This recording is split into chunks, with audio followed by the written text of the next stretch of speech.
Good morning dear students, स्वागत है आपका हमारे इस यूट्यूब चैनल पर। कैसे हो आप?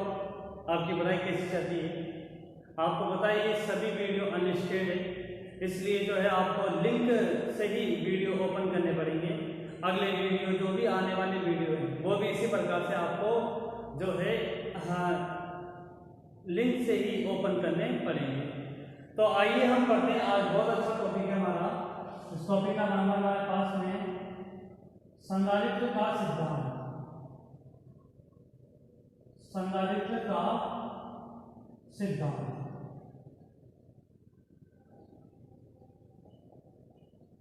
तो संधारित्र का सिद्धांत पढ़ने जाएंगे। यहाँ पर संधारित्र क्या होता है हमने पढ़ा था कि संधारित्र के बारे में क्या है। यहाँ पर संधारित्र का सिद्धांत क्या है सीधा सा देखो, हमें पता है क्योंकि संधारित्र की धारिता जो होती है, संधारित्र की धारिता क्या होती है हमारे पास में, संधारित्र की धारिता होती है C बराबर में Q/V। यही होती है हमारे पास में संधारित्र की धारिता।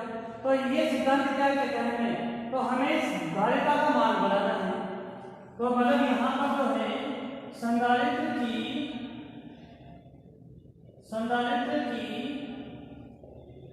धारिता, संधारित्र की धारिता का मान बढ़ाना ही, धारिता का मान बढ़ाना ही संधारित्र का सिद्धांत कहलाता है। संधारित्र का सिद्धांत कहलाता है। संधारित्र का सिद्धांत कहलाता है।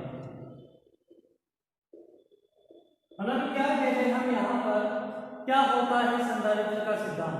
सीधी सी भाषा में आपको ये ध्यान रखना है कि संधारित्र की धारिता का जो मान बढ़ाएंगे, इस धारिता का मान बढ़ाना ही हमारे पास में संधारित्र का सिद्धांत कहलाता है। अब चाहे मान कैसे भी बढ़ा सकते हैं यहाँ पर, या तो हम क्या करेंगे देखो यहाँ पर, या तो C का मान बढ़ाने के लिए हम क्या करेंगे, या तो Q के मान में वृद्धि करेंगे या V के मान में कमी करेंगे। अगर Q के मान में वृद्धि करेंगे तो भी C का मान बढ़ेगा, या फिर हम V के मान में कमी करके भी C का मान बढ़ा सकते हैं। तो हम लिखेंगे यहाँ पर कि इसके लिए मतलब किसके लिए, धारिता का मान बढ़ाने के लिए, इसके लिए या आवेश के मान में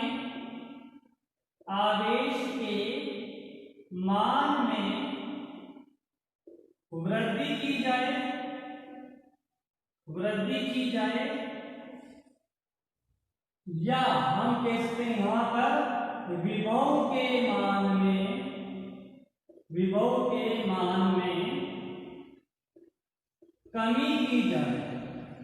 कमी की जाए। तो हम जो है धारिता का मान बढ़ाने के लिए हम क्या करेंगे, या तो धारिता C के मान में जो है C के लिए Q के मान में वृद्धि करेंगे या V के मान में कमी करेंगे। ये संधारित्र का सिद्धांत होता है। यहाँ पर संधारित्र को बनाने के लिए जो हम क्या करते हैं, यहाँ पर दो प्लेटें लेते हैं। क्या होता है संधारित्र हमारे पास में, तो देखो संधारित्र क्या होता है हमारे पास में कि यहाँ पर जो है दो चालक प्लेट होती है। कैसी प्लेट होगी, यहाँ पर दो चालक प्लेट होती है। एक प्लेट P1 होती है, दूसरी प्लेट P2 होती है, और इन दोनों के मध्य की दूरी जो है वो होती है यहाँ पर कितनी, D। इस संधारित्र को बनाने के लिए जैसे अगर मैंने इस प्लेट पर आवेश ले लिया, पॉजिटिव आवेश ले लिया, तो हमें पता है यहाँ पर प्लेट के अंदर जो है इसकी ओर आकर्षित होगा कौन सा आवेश होगा, नेगेटिव आवेश। इसके अंदर कौन सा आवेश आएगा, नेगेटिव आवेश। बाहर जो पॉजिटिव आवेश होता है इसे प्रेरण द्वारा जो है हम हटा देते हैं यहाँ पर। मतलब इसमें जो पॉजिटिव आवेश होता है उसे हम क्या करते हैं, यहाँ पर प्रेरण द्वारा हटा देंगे। इसे क्या बोलते हैं यहाँ पर, भूसंपर्क। क्या बोलते हैं, भूसंपर्क। तो भूसंपर्क मतलब अर्थिंग द्वारा जो पॉजिटिव आवेश होता है उसे बाहर निरस्त कर देते हैं, और आपके पास में जो दो प्लेटें बचती है यही हमारे पास में समान प्लेट संधारित्र, मतलब एक संधारित्र कहलाता है यहाँ पर। तो हम ये लेते हैं यहाँ पर कि संधारित्र समांतर प्लेट, या हम लिख सकते हैं सीधी भाषा में क्या, कि संधारित्र में दो चालक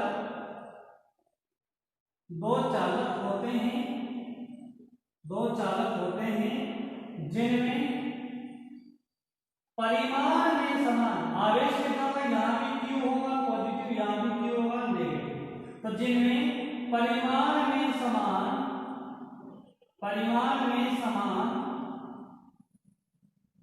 तथा विपरीत प्रकृति के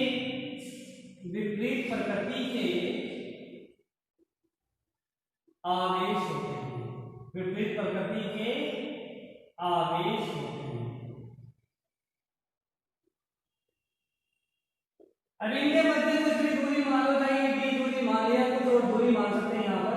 तो इनके क्या होगा, आवेश जो होगा परिमाण में तो समान होगा तथा प्रकृति में विपरीत होगा। यही हमारे पास में क्या होता है, समांतर प्लेट संधारित्र है। और जहां हमारे पास में जो है तथा इसमें हम ये भी लिख सकते हैं, जिनके मध्य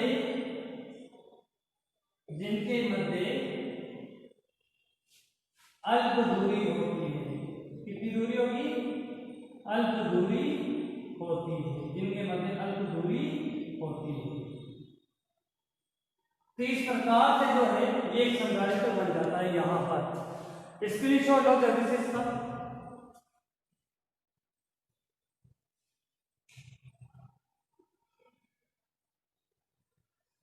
मिटा दे।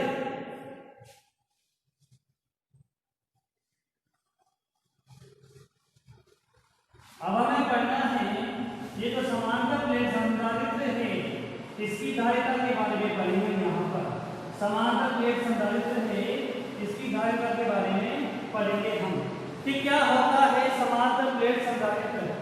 टॉपिक डालो कि समांतर प्लेट संधारित्र की धारिता क्या करनी है। यहाँ पर समांतर प्लेट संधारित्र क्या होता है, समांतर प्लेट संधारित्र जो अभी हमने बताया था यहाँ पर पैरेलल प्लेट कैपेसिटर, समांतर प्लेट संधारित्र। तो समांतर प्लेट संधारित्र के बारे में हम पढ़ रहे हैं यहाँ पर। देखो समांतर प्लेट संधारित्र में हमने ले लिया, माना हमारे पास में क्या है, दो चालक प्लेटें हैं, दो चालक प्लेटें P1 और P2 है, जिन पर क्रमशः आवेश परिमाण में समान प्लस Q तथा प्रकृति में विपरीत है, और इधर क्या हो जाएगा माइनस। दोनों प्लेटों के मध्य की दूरी है अल्प लेकिन स्मॉल भी, ये भी हमने। तो हमारे पास में क्या है, एक संधारित्र है। ये संधारित्र जो है इसके लिए हमें जो है यहाँ पर इसकी धारिता का मान ज्ञात करना है। तो ये बहुत अच्छा टॉपिक है। अगर आपने अभी तक वीडियो को लाइक और चैनल को सब्सक्राइब नहीं किया है तो इसे वीडियो को लाइक और चैनल को जरूर सब्सक्राइब कर दें। देखो यहाँ पर क्या लिखा है हमने, माना दो, मतलब हम लिख रहे हैं माना समांतर प्लेट संधारित्र में दो चालक प्लेटें कौन कौन सी है, P1 व P2 है। दो चालक प्लेटें P1 व P2 है, जिनके मध्य जिन पर परिमाण में समान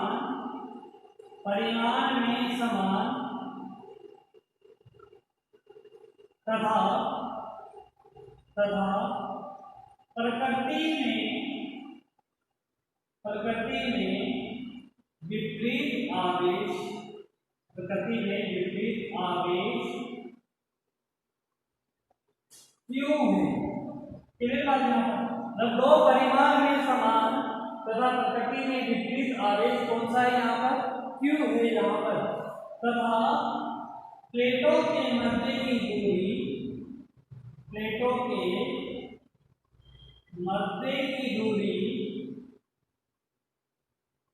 स्मॉल डी, प्लेटों के मध्य की दूरी कितनी है, स्मॉल डी है। अगर हम बात करें यहाँ पर यदि प्लेटों पर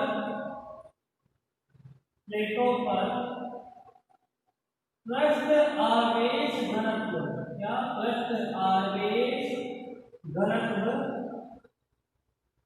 सिग्मा हो, तो अब बात करते हैं।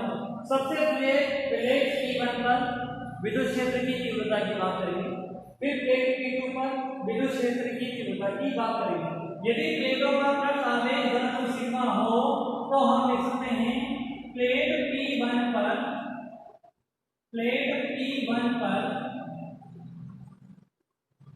विद्युत क्षेत्र की तीव्रता विद्युत क्षेत्र की तीव्रता कितनी हो जाएगी? E1 को E1 बराबर में सीधे लिखो कितना हो जाएगा? सिग्मा को में 2 एप्सिलॉन। ये होता है किसी चालक प्लेट पर विद्युत क्षेत्र की तीव्रता E1 बराबर में सिग्मा को में 2 एप्सिलॉन। अगर आपने चैप्टर नंबर 2 में गाउस का नियम पढ़ा है तो मैं यहाँ से समझ में आ जाएगा। गाउस के नियम के अनुप्रयोग में हमें ये लिखा है। इसी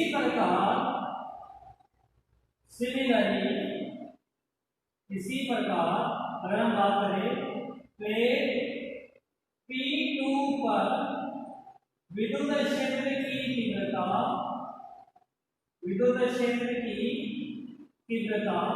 तो विद्युत क्षेत्र की तीव्रता लिखते हैं यहाँ पर E2 द्वारा, और E2 बराबर हो जाएगा सिग्मा अपॉन में 2 एप्सिलॉन नॉट। क्योंकि पृष्ठ आवेश घनत्व भी समान है यहाँ पर सिग्मा, तो हमने E1 और E2 निकाल लिया। अतः कुल विद्युत क्षेत्र प्लेटों के मध्य कुल विद्युत क्षेत्र E हो तो आप लिख सकते हैं यहाँ पर E बराबर में कितना? E1 प्लस में E2। आगे बात सुनो, कुल विद्युत क्षेत्र इस प्लेट का विद्युत क्षेत्र E1 है, इसका E2 है, दोनों को जोड़ दोगे तो कुल विद्युत क्षेत्र आ जाएगा E बराबर में E1 प्लस E2। तो ये मेरे लगभग समीकरण 1, 2 से by equation first and second समीकरण 1 और 2 से जो है हम यहाँ पर मान रखेंगे, हम लिखेंगे यहाँ पर E बराबर में सिग्मा अपॉन में 2 epsilon not plus sigma upon में 2 एप्सिलॉन नॉट। E बराबर में हो जाएगा 2 एप्सिलॉन नॉट और वो हो जाएगा सिग्मा प्लस में सिग्मा, एलसीएम ले लिया तो 2 सिग्मा अपॉन में 2 एप्सिलॉन नॉट, या E बराबर में कितना? सिग्मा अपॉन में एप्सिलॉन नॉट। समीकरण नंबर 3। यहां तक स्क्रीनशॉट लो, फिर आगे बताऊंगा मैं आपको। तो ले लिया आपने इसका स्क्रीनशॉट।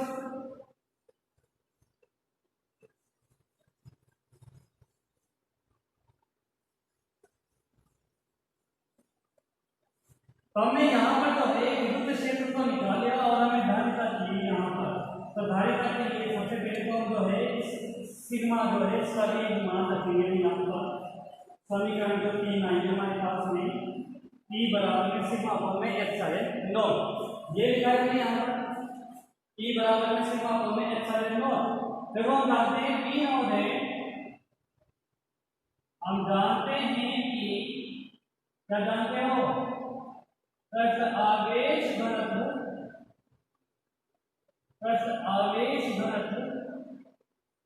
सिग्मा बराबर में क्या होता है? Q अपॉन में A एप्सिलॉन नॉट। सिग्मा बराबर में क्या होता है? Q अपॉन में एप्सिलॉन नॉट। तो इस वैल्यू को ढक यहाँ रख दो, बाय इक्वेशन का समीकरण 3 में वैल्यू रख देंगे तो हम लिखेंगे यहाँ पर E बराबर में Q अपॉन में A एप्सिलॉन नॉट। समीकरण नंबर 4। तो ये हमने विद्युत क्षेत्र निकाल लिया यहाँ पर। अब बात करेगा कि यहाँ पर धारिता के लिए V नॉट है, V ऑल्सो नॉन दैट हम ये भी जानते हैं कि क्या जानते हो? हम ये भी जानते हैं कि संधारित्र की जो धारिता होती है, संधारित्र की धारिता किसके द्वारा लिखते हैं यहाँ पर? C द्वारा, और C बराबर में क्या होता है? Q अपॉन में V होता है। संधारित्र की धारिता C बराबर में Q अपॉन में V होती है, हमने कल भी पढ़ लिया था। समीकरण नंबर 5। अब यहाँ पर जो है वैल्यू रख देंगे हम यहाँ पर, कहाँ से, इस समीकरण 4 से जो है यहाँ पर समीकरण 5 में एक वैल्यू रखेंगे, लेकिन पहले हम यहाँ पर जो है b यहाँ इसका मान निकालेंगे, या तो यहाँ पर इसका मान निकालो या पहले समीकरण 4 से विभव का मान ज्ञात कर लो। तो देखो हमें पता है क्योंकि यहाँ से क्योंकि विद्युत विभव जो होगा इन प्लेटों के मध्य, विद्युत विभव जो होता है, विद्युत विभव V बराबर में क्या होता है, EB। याद है इस रिलेशन में हमने पढ़ा था विभव क्या होता है, V बराबर में होता है विद्युत क्षेत्र इनटू में दूरी। तो ये वैल्यू का कि यहाँ जो पहले बाय इक्वेशन 4 समीकरण 4 से वैल्यू रख देंगे तो हमारे पास में रहेगा V बराबर में QD अपॉन में A एप्सिलॉन नॉट, समीकरण नंबर 6। तो बस यहाँ से इस B का मान उठा के यहाँ पर रखो।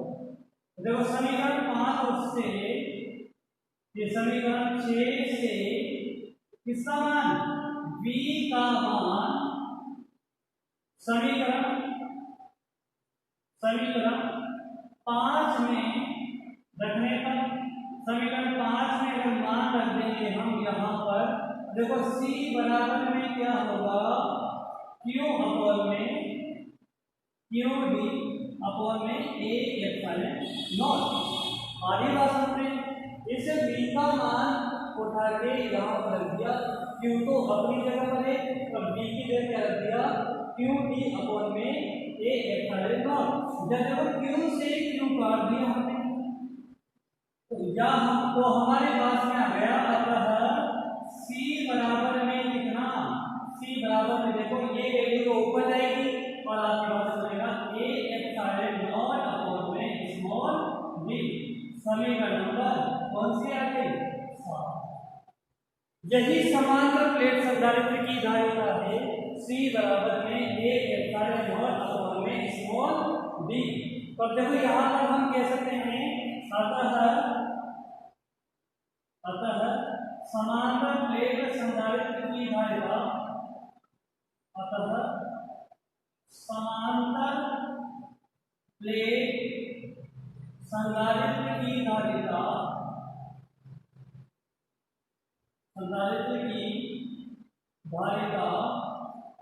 निम्न कारकों पर निर्भर करती है, निम्न कारकों पर निर्भर करती है।